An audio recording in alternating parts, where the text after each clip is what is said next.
Prime Minister, sometime in the next 9 months, you'll face the electorate for the first time as leader of your party. What makes you a winner? Delivering for the British people. You know, I got this job.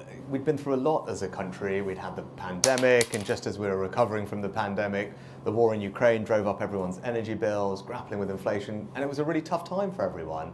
But I'm determined to make sure that people feel when the election comes that the future is better, that we have turned a corner. And I think at the start of this year, you can see that that is beginning to happen. Inflation has fallen from 11% to just over 3% the other week. Taxes are being cut by £900 for an average worker, kicking into people's payslips next week. Energy bills are falling. And we can get a sense that the future is going to be brighter for people and their families. They can have that peace of mind and that confidence. And that's what I've worked incredibly hard to deliver. You might have that sense, but for the last year, you've been 20 points adrift in every single poll. You may be the only person in Britain who thinks that you're delivering. What will make you a winner this Thursday at local elections and in the general election? Local elections are always difficult for incumbent parties, but actually I think this is a chance to focus on what the reality of Labour in power actually means. Look at Birmingham, where Labour have bankrupted the local... Labour. They're worried about you and your delivery point, your point of delivery. Elections are a choice, right? And we've got a choice in the West Midlands. Labour have bankrupted the largest local authority in Europe, and people in Birmingham are paying the price with a council tax increase of 21%. And in contrast, you've got Andy Street, fantastic mayor, delivering housing in the right places, attracting investment for people. And I think that's the contrast. Teesside is another good example. You've got Ben Houchen delivering levelling up in action, saving the airport, attracting the Treasury campus to Darlington, investing in high streets and town centres, or in London, which is the one place in the country pretty much where knife crime is increasing. Everywhere else is going down on average. It's the one place where the Labour Mayor, Sadiq Khan, has not met his police recruitment targets while we've delivered 20,000 more police officers. So that's the choice at those elections, Trevor, and people will have a chance, obviously, to express their view. I've let you make that point, but neither Ben Houchen nor Andrew Street would say right now that they're absolutely safe. But let's talk about... I'm not saying... I said elections for incumbent governments are always difficult mid-term, but I think the local elections do give us a chance to talk about what the reality of Labour in power means, whether it's rising crime in London, rising council tax in Birmingham. Let's talk about the reality of Conservatives in power.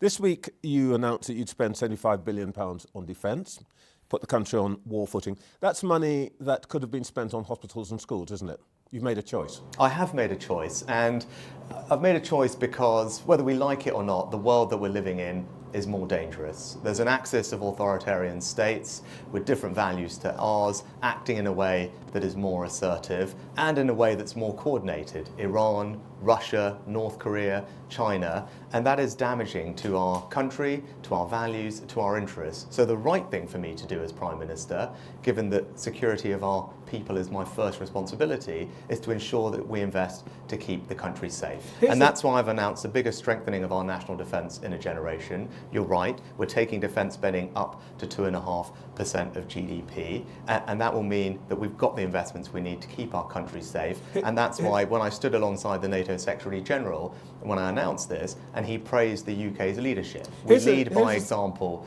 on the world stage, and that's how we will keep everyone safe. Here's the thing though, Prime Minister, this sum's going to be spent over 6 years. You've just outlined the scale of the challenge that you face. Nobody can argue about that. But some experts say that this doesn't even really, in fact, amount to much more than £20 billion. Even if it is £75 billion over 6 years, it's not that much. This is just an attempt to create a dividing line with Labour, isn't it? It's the biggest strengthening of our national defence in a generation. You look at any of the military experts, any of the former defence secretaries, or indeed the NATO Secretary General or world leaders from elsewhere have all praised the UK's leadership. Now, we have always led. When 2014, we had a NATO summit in the UK where allies pledged to spend 2% of their GDP on defence. We are one of the 4 countries that met that pledge, and we've met it for a decade. But unfortunately now, the environment is more dangerous, and I think this represents a turning point for security, which is why we set a new baseline of 2.5%. The UK is again leading by example, will be the biggest defence spender in Europe, second biggest in NATO, behind the US. And crucially though, Trevor, the important point here is this is what is required to keep the country safe. It is a generational investment in our security, and indeed, we're here in this incredible plant, in our prosperity, because the defence industry supports hundreds of thousands of jobs across the UK, and that investment will also come back to creating and supporting jobs here. Okay. But look, crucially, the question is here. I get your point, but But this is the question is there's a choice. You talked about elections. Right. No, we I think know you're going to tell me the choice between you and Labour. We get that. Trevor, this is the country's security. We have made a choice. I think it's the important and right choice for our country. The Labour Party have not matched that. All right. I want pledge. to talk to you and about, that is the choice for the country. Is if you think that the world is more dangerous and we do have to invest, there's only one party that is going to deliver that. I want to ask you about your claim about delivery. Let's turn to your flagship policy, Rwanda. It's what you asked us to judge you by. And I would just want to start this by asking you to be precise about what counts as success. When you say stop the boat, do you mean every small boat or just some small boats? Well, take a step back. When I got this job... No, I'd just like you to deal with this. You're a precise guy. I just want to deal with that precise. I'm very clear. I want to stop the boats. But let's take a step back. When I got this job... All of them? Yeah. Illegal migration is wrong. We just saw this week, Trevor, more people tragically died in the Channel. More people died. They tragically lost their lives because they're exploited by criminal gangs. Do you think any life lost is acceptable? I don't. That's not... No, I don't. And I don't think anyone should accept it. We are going to agree about all of that, but you're not answering the actual question I asked you, I am. which is, what is success? Is it zero small boats or just a smaller number? Well, success is stopping the boats. We already did deliver a smaller number last year. Stopping all boats? We did deliver a smaller number last year. So, if you remember, before I got this job, the number of boats had literally quadrupled in a few years. They had gone up and up and up. I got this job, we worked hard at it, and as a result, last year, you saw the numbers go down already. We already reduced the number of boats by 36% last year. Okay, you're throwing numbers at me, but let me put one back to you. There's over 6,000 this quarter, which is more than 25% up on the same quarter last year. Yeah, and as I said this week, almost the entirety of that increase comes from one country, Vietnam. Because last year we dealt with the problem that was illegal migrants from Albania. We returned thousands. We saw the numbers drop. That shows you that deterrence works. And we will be able to do that with Vietnamese as well. And we've had Vietnamese officials here in the UK. We're talking to the Home Office about how we strengthen our migration cooperation. You keep describing the situation to me, but not answering the question about what success means. But let me deal with your point about... Trevor, I've been precisely clear about this. Is it zero boats? You stood up and you said, I make you this promise. You used the word promise. Yeah. Stop the boat. I do want to stop the boats. I do want to end illegal migration. Okay, yes, so the number we're looking at is zero. All right. You're trying to make a kind of political point-scoring point about it. Do you think you are? But do you think anyone? You're about delivery, and I'm asking you what it is you're delivering. What's the? But Trevor, think about the alternative answer to your question. Is a leader or a party leader or prime minister sitting here and says, yes, there is a level of illegal migration that I will accept. How can the answer to that question be anything other than no? Illegal migration is wrong. It is unfair. It undermines our sense of fairness. People tragically lose their lives, as they did this week in the Channel. Now, there is no amount of that is acceptable or right. Anyone sitting here should be telling you they are determined, as I am, to do everything they can to end this awful trade. That's what I'm determined to do. Can I just quickly ask you one thing? Ireland's Deputy Prime Minister says... Well, hang on, on this point, though, because you talk about Rwanda, it is important, right? Look, we did just have an important moment this week that in spite of all the opposition from the Labour Party, we have passed the Rwanda bill through Parliament, right, in the face of enormous opposition. That's important because the only way to fully solve this problem is to have a deterrent. So that if people come to our country illegally, they're not able to stay and we can return them. Now, that's my view, and that's what I'm delivering. I'm sorry if I appear to be hurrying you up, but I'm working according to your timetable, which is limited. If we had lots of time, I could let you repeat the answer. But let me just quickly ask you, Ireland's Deputy Prime Minister says that many of the people coming across in these boats are finding their way into Ireland. Are we simply exporting the problem now? Is that the deterrent?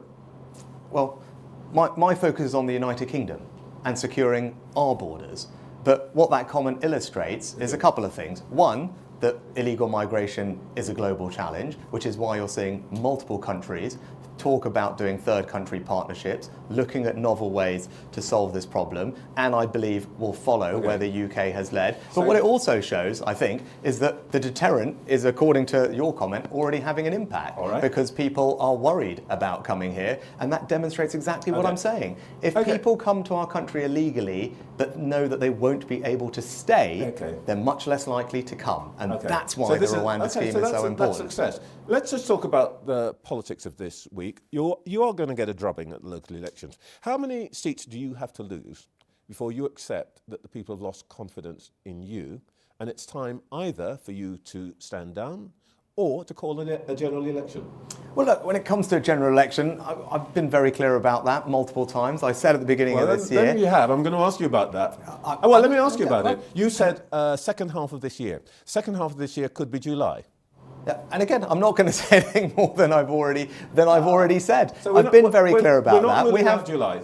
Again, you're going to try and say you're ruling this in, you're ruling that in. I remember when I was... I just need to know when to book my holidays. July is possible. Well, actually, Trevor, it's more important than your holiday or anyone's holiday. I've got a job to do, which is delivering for the country. So as we've been talking about, we are delivering when it comes to tackling illegal migration. We're delivering when it comes to investing in our defence. We can move on. So no, I'm not going to do that, and you're going to try and do this. And I remember you did the same thing when I was Chancellor. Before budgets, you can't put this tax to me and this tax cut and say you're ruling this out, you're ruling that out, and I'd give you the same answer every time. Now, look, on this though, we've talked about it. You're not going to rule out July.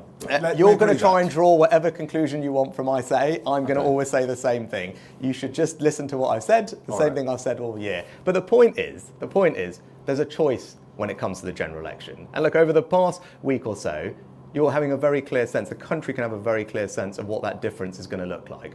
I've outlined radical reforms to our welfare system, where we've seen an unacceptable rise in not just the welfare bill, but we are wasting the potential of a generation of people. So we need to reform our welfare system to support people into work, make sure the system is not being exploited. I've announced a massive increase in defence spending because that's what's necessary to keep our country safe. We've passed our Rwanda bill through Parliament because I believe in stopping the boats. And next week, everyone in work is going to see in their paychecks a tax cut worth £900. Now, that's what I'm getting on and delivering. That is the substance of what this government is about and what it's going to do in the future.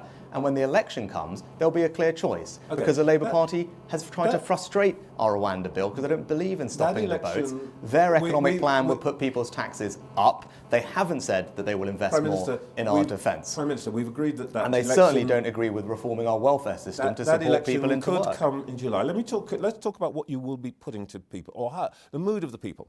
Sky's done an exclusive poll this week, and what it demonstrates is that of the people who voted Conservative in 2019, something like 2/3 say they cannot believe the promises that you, Prime Minister, Conservative Prime Minister, give.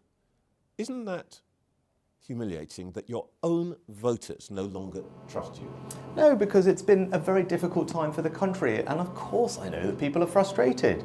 Right? Think of all the things we've already spoken about. I think I can completely. I actually do think, because I'm out and about every week talking to lots of people myself, and of course there's been a sense of frustration about the last few years. Everything we've been through as a country hasn't been easy for anybody, but I am confident that we have turned a corner, and you can see that most clearly in the economy. When I got this job, inflation was at 11%.